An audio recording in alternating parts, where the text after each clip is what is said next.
Yo, what's up guys, and welcome back to another video. Today I'm going to be talking about cheap versus expensive tools, or expensive versus cheap tools, and I'm also going to be going over expensive versus cheap toolboxes at the end, and my thoughts on it. And this is all just my thoughts on cheap versus expensive tools. It may not be everybody's thoughts on it. Um, Other people might have different opinions than me. This is just my opinion on cheap versus expensive tools, and when you should buy cheap tools and when you should buy expensive tools. So I'm going to go over what I think cheap tools are and what I think expensive tools are. So cheap tools to me is anything that you can really buy at like Harbor Freight, some tools at Home Depot, Lowe's, and I'll go over a couple of the name brands that I think are cheap tools. Some of them aren't super cheap. When I say cheap, I'm talking like if you go out and buy a socket set for one of these tools, if it's under $70, that's cheap to me. So like Pittsburgh, anything really from Harbor Freight is considered a cheap tool. So Harbor Freight items like Pittsburgh, Hercules, Bauer, those tools are considered cheap tools. Craftsman, the newer Craftsman tools anyway. The newer Craftsman tools that you can buy at Lowe's, I consider those personally cheap tools.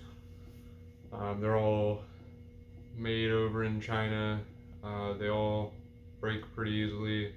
They're all relatively cheap tools. Like Craftsman's a good cheap tool, but it's still a cheap tool. So like, don't get me wrong, when I say cheap tool, I'm not calling it a bad tool. I'm just saying it's cheap. It's a cheap tool. It's not expensive. It's not built to the quality of some of the tools that are above and beyond what would be considered a cheap tool. So another brand is Husky. Husky is a cheap tool. Ryobi. Now I'm not just talking about like sockets, ratchets. I mean, mainly I'm talking about that, but I'm gonna go over a little bit about like drills and like you could even go with chainsaws, weed whackers, anything like that. Any name brand like Ryobi, Husky, Craftsman, Pittsburgh, Rigid, Hercules, Bauer, tools like that are considered cheap tools to me. Now, some expensive tools, just so we're on the same page here, I feel like we all know what the expensive tools are. Name brand stuff like Snap-on, Mac, Matco, Milwaukee, and then probably a brand you haven't heard about is Proto. Proto makes some pretty decent tools. They're pretty expensive tools. They're good for the money though. So now that we got that out of the way, and now that you know my opinion on what cheap tools are and what expensive tools are, I'm gonna go over what I think about when I think you should buy cheap tools like Craftsman, Husky, Ryobi, Rigid, Bauer, Hercules, anything from Harbor Freight, and when I think you should buy expensive tools like Snap-on, Matco, Mac, Milwaukee, and Proto. So when you're starting out and you're a maintenance tech like me, I believe that all of your tools should come from Harbor Freight, or Lowe's or Home Depot. I think you should invest in cheap tools when you're first starting out. So when you're a maintenance tech, even maybe when you're a C-Tech, keep those cheap tools, because I know Craftsman has a lifetime warranty on it. Anything from Harbor Freight that's a hand tool has a lifetime warranty on it. So if you go in there, I have a 3/8 ratchet that has a quarter-inch ratcheting on the back side of it. So it's a 3/8 and a quarter-inch in one ratchet, and it's extendable. Now, if that ever breaks, I can go back to Harbor Freight and say, hey, I need a new one. This one broke. and I can just get a brand new one. Stuff like that, I think you should keep around, and I think you should invest in when you start, because even if it does break, you can always go back and get a new one, and it's cheap, and you don't have to pay anything to get it replaced. Same with expensive tools like Snap-on, Mac, Matco, and Proto. If you have the money and you just want the name, go ahead and buy it. Like, more props to you. I think personally it's a waste of money to start out, but if you want it that bad, go for it, go buy it. I'm not telling you not to go buy these things. I'm just saying my opinion on it. So when you first start out, I think that you should probably invest in cheap tools just to get your toes wet. Now, if the tool breaks on you the first time you ever use it, it's probably a hunk of junk.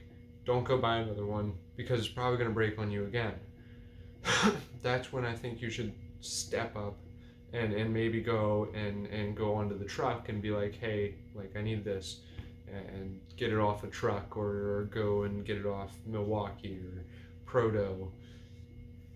Get it online somewhere, go to Gear Wrench and get one of theirs. Gear Wrench is also a good expensive tool that I would say. I know Harbor Freight just came out with Icon. I heard it's pretty decent, but it hasn't been out that long to really like know for sure. I know some of their stuff was decent, and then some of their stuff was still pretty crappy, even though they have upped their price and upped the production quality of it. But once more videos start coming out on Icon, I can probably say more about that, but I'm not going to place it within cheap or expensive yet. Relatively, it's pretty cheap compared to the Snap-on Mac and Matco and Proto, but compared to Harbor Freight, Pittsburgh stuff, Husky, Craftsman, Ryobi, Rigid, Bauer, Hercules, that fun stuff, it's relatively expensive compared to those, but I'd still consider it a cheap tool, like mid-range, cheap or expensive. But I'm not. Right now, it's neutral. Right now, Icon is neutral. But yeah, if the tool breaks the first time you ever use it, you should probably replace it with a better tool, better quality, more expensive. Is what I'm trying to tell you. More expensive with tools is usually better. Just do research. If it breaks the first time you use it, do some research, find out which ones are actually good, and then go and buy the good ones. And if there's a cheap good one out there, go for the cheap one. I'm all for saving money. I'm just as broke as every other maintenance tech, so if you can get a good cheap tool, go and get a good cheap tool. I definitely recommend it. Now if the tool doesn't break the first time you use it, but like say a couple months down the road it breaks, but it has a lifetime warranty, I would go get it warranted, get a new one. A couple months later it breaks again, go again, get a new one, and then after the third time it breaks, I would recommend going and getting a better one, unless it's breaking every 10 times you use it breaks. That's when I'd probably just get a more expensive one. But after every 100 times you use it, it breaks, I would just keep on getting it warranted up until 3 times, or up until it starts to get annoying for you to have to go back into the store every 100 times and get a new one. I would probably go more expensive then. But I would stay cheap up until the third time it breaks, and then I would replace it. And that's just my thought process on that. Right now, I don't have any Snap-on, I don't have any Mac, I don't have any Matco, I don't have any Proto. I strictly have Pittsburgh, Hercules, Craftsman, and I have some Husky stuff, but all my tools are mainly from Harbor Freight. My impact wrench has been my 1/4-inch impact gun. It's going pretty strong still, and I put a crack in the side of it because I dropped it on the floor at work. I put a nice slice in the side of it, so it's leaking a little bit of air, but it still takes off every lug nut that comes its way. Dualies will come in and it'll take off the lug nuts on it. So it all just really depends on how much air is coming through. Well, the pressure of the air that's coming through your hoses, honestly, because some of our hoses at work suck, and you can really tell. Because you'll hook it up to one hose and it'll take off lug nuts just fine, and then you hook it up to another hose and it struggles. So it all depends on the air hose and the fitting. I also did notice on my Harbor Freight air gun that it kind of leaks on the fitting for it sometimes. Leaks air depending on which way it's sitting. But that's probably just the fitting instead of the gun itself. But I'll do a review on that, because I feel like it's a pretty decent gun for the money. It hasn't really broke on me yet, or anything like that. So I'm gonna probably do a review on that and some of my other Harbor Freight tools. But now I'm going to talk about cheap versus expensive toolboxes. Now this is the biggest waste of money that I think I've ever seen any mechanic spend money on. Okay? Anybody who buys a Snap-on toolbox or a Mac toolbox or a Matco toolbox is literally only buying the toolbox for the name. That's it. Okay? Like, that's it. You can go out there and buy a Milwaukee toolbox that double, just as big, if not bigger, than a Matco toolbox that's going to cost you $2 to $3 grand.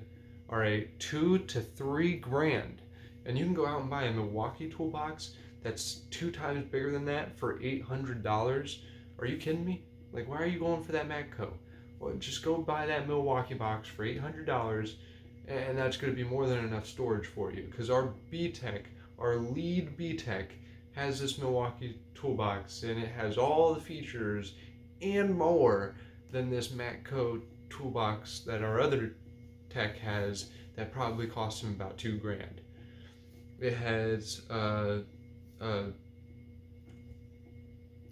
extension cord in it. I forget what they're called. It has multiple plugs on it. You know what I'm talking about. Has that inside of the box.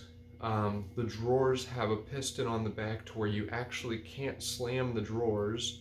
And keep in mind, this is an $800 box compared to the $2 to $3 grand box that you're going to get for Matco, Mac, or Snap-on. Snap-on's probably even more expensive. But I personally would go cheap on your toolbox. They're all doing the same thing.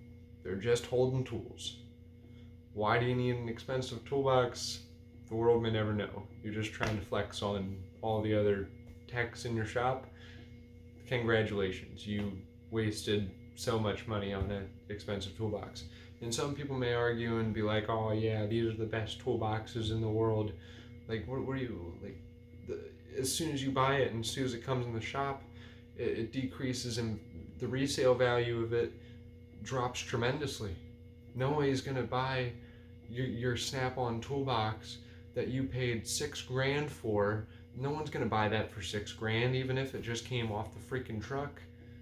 Somebody's going to offer you $3 grand, and you better take it, because that's lucky. You're lucky if they're offering you $3 grand. But yeah, like, I personally don't see a point in expensive toolboxes. Me personally, the biggest toolbox I'll ever get is a Milwaukee toolbox. And you can easily find those either on the Facebook Marketplace, some places like Lowe's, Home Depot. They have dent and scratch sections, and you could probably find them for super cheap there. I would recommend just doing that, or even going into Harbor Freight and buying one of the US General toolboxes that are going to cost you $1 grand, but they're still just as big, if not bigger, than the Snap-on, Matco, and Mac toolboxes. But to each their own. If you have the money to go and spend on that Snap-on Matco toolbox, go right ahead and do it if that's really what you want.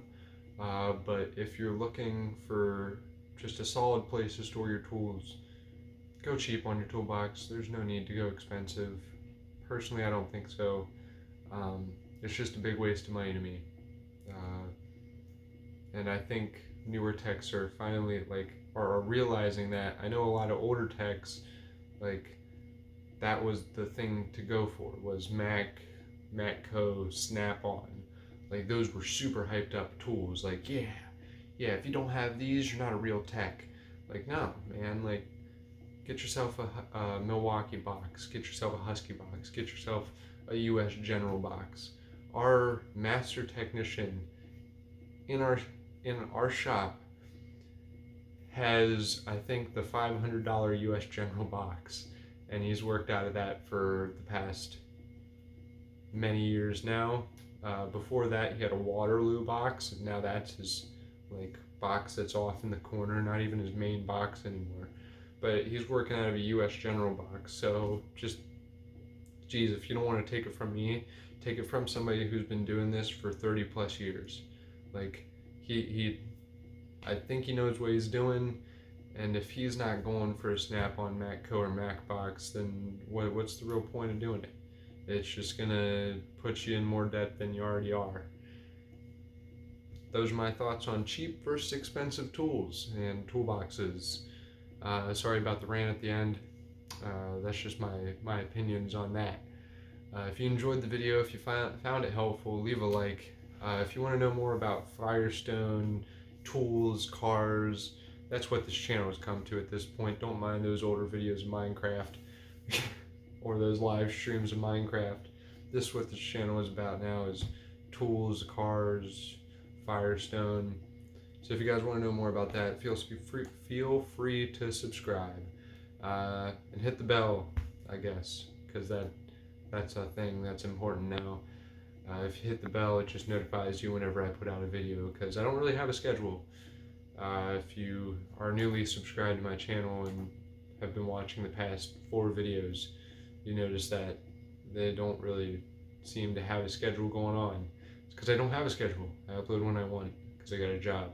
And I don't rely on YouTube for money, or for not trying to get famous really anymore. I used to try to get famous on YouTube. This is what I wanted my job to be, was YouTube. But I'm not even worried about that anymore. I'm just here to educate you and give you an idea of what Firestone's like, help you out with your car or with tools. For example, cheap versus expensive tools. Just here to help you out.